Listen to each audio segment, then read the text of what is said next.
US now, where we know yesterday Joe Biden was caught on camera saying in an interview that Trump supporters were garbage. Well, in typical Trump style, he's just leaned right into this, landing in Wisconsin today to start campaigning in what is a crucial swing state.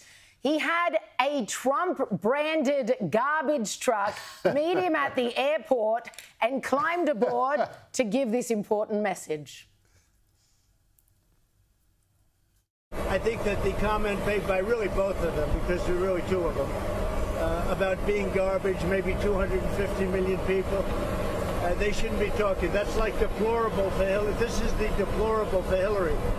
And I think this is worse, actually. How do you like my garbage truck? This truck is in honor of Kamala and Joe Biden. You got to hand it to his PR team. They do not miss anything. Then, of course, he took to the stage in Wisconsin and still was beating the same drum. You can't be president if you hate the American people, which I believe they do. Is he wrong? Is he wrong? I mean, I love this from Trump. And he's still got his sanitary outfit on, being like, yes, I'm a sanitary worker. He was also doing the YMCA dance, you know, that jerky dance that he does, his very iconic Trump dance. But he left it on the entire rally.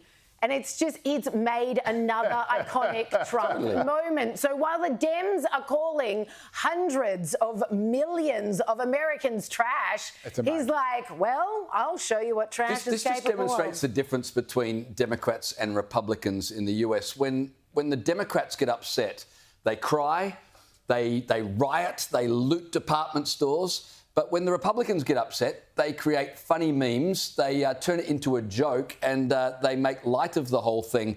People have been creating all sorts of videos going viral online. Have a look at this one. Someone has tweeted, "My whole neighbourhood has just voted for Donald Trump." Here's the video evidence.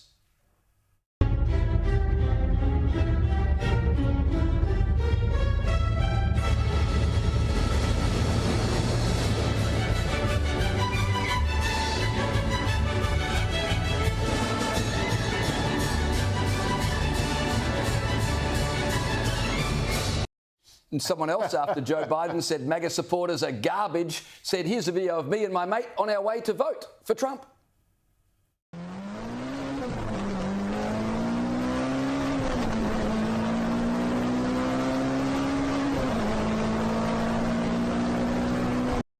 Honestly, Joe, when you respond with humour, you just can't lose. You win the argument every time when you respond with humour. Well, again, that's right. And this is exactly the same as Hillary Clinton's deplorables moment, where she referred to half of Trump's voters as a basket of deplorables. And all of a sudden you saw all of social media light up with people changing their official profile. Became a badge of honour. Deplorable, that's right. And again, partly because it's just so absolutely absurd. You see the number of people doing that and you think, well, they can't all be deplorables, otherwise the whole country is deplorable. And again, this idea, I mean, this idea that the left has by sneering at or looking down on their opponents or saying that they're not actually, you know, it starts with saying, oh, they're not educated enough. We don't want to say that they're poor white trash. They're just not educated enough. And they saw that after the voice referendum result. And then it just goes on and on and on until you have people saying the quiet bit out loud. And this is what Joe Biden does. Again, what an amazing intervention from Joe Biden a week out, less than from the poll. Trump is actually in the frame and in a bit of trouble for having the comedian make the joke about Puerto Rico. And so there's a bit of, there's a bit of backlash. You know, some people are saying there's hundreds of thousands of Puerto Ricans in, say, Pennsylvania, for example, and this could maybe turn that swing state, which is about the only hope that Kamala Harris has got. I mean, honestly, if you're pinning all your hopes on that, good luck. But who knows? Praying for a miracle, the closest she's actually got to maybe just pulling off a miracle win. And what does Joe Biden do? He says, I'll help. And don't forget, he said that when she's giving a speech talking about how we need to unite Americans, we need to stop pointing fingers and instead join arms. Which Meanwhile, she contradicted in the same breath, but he still didn't But help. I mean, Biden did not help by then saying they're all garbage. But this is the thing: they have been so utterly, and this is just the latest in just the most catastrophically incompetent campaign from two of the most catastrophically incompetent and yet somehow incredibly vain and egotistical people I have ever seen in politics anywhere ever. And the Democrats cannot be rewarded for this. The Democrats have to lose this election for the sake of American democracy, because if they think that they can pull this off and get their levers on the nuclear codes and their hands on the most powerful nation on the planet after such absolute incompetence, making the wrong decision after wrong decision every single step of the way, from using the courts to prosecuting him, from failing to tell Joe Biden that he had to step down when they had the chance, to then being too late after public blasting and then putting in the worst possible candidate, the candidate who did worst in the Democratic primaries leading up to 2020, Never got now a single becomes vote. effectively installed as president without having to go through any primary at all in the next election.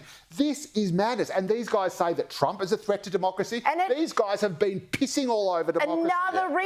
It's outrageous. Another reason why these guys have to lose, if that brilliant tirade wasn't enough for you, is all they're campaigning on is lies. While Trump is on the ground in Wisconsin doing his best to win over the swing state, so is Kamala Harris.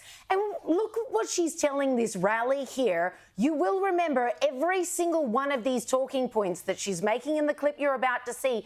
Trump has denounced repeatedly, ad nauseum, and less than a week out to the election, it's still all they've got: outright lies. He would ban abortion nationwide, yes, even here in Wisconsin. And he would restrict access to birth control, put IVF treatments at risk. What are you talking about, lady? The Trump administration, I'm just speaking it into being, power of the spoken word. The Trump camp has said from the very beginning, because the Kamala campaign has been beating this drum as soon as the feet hit the ground in this campaign. And the Trump campaign has been batting away these allegations from the very beginning. Here we are, days out to polling day, and they're still just telling outright lies. So are we talking because about... it's such a highly emotive issue, they know that they can still get votes out of this. Sorry, I got confused for a second. Are we talking about the American election or the Queensland election? It is a little bit reminiscent. Very similar. I mean, Donald Trump is not banning abortion. As you said, he gave the decision back to the people by allowing the states to make that decision. So when it comes to the Democrats, black is white, up is down. Everything is topsy-turvy with them. They accuse him of violating democracy when he's the one trying to give decisions back to the people. They're the ones lying and trying to impose their will upon people without opportunity for them to vote.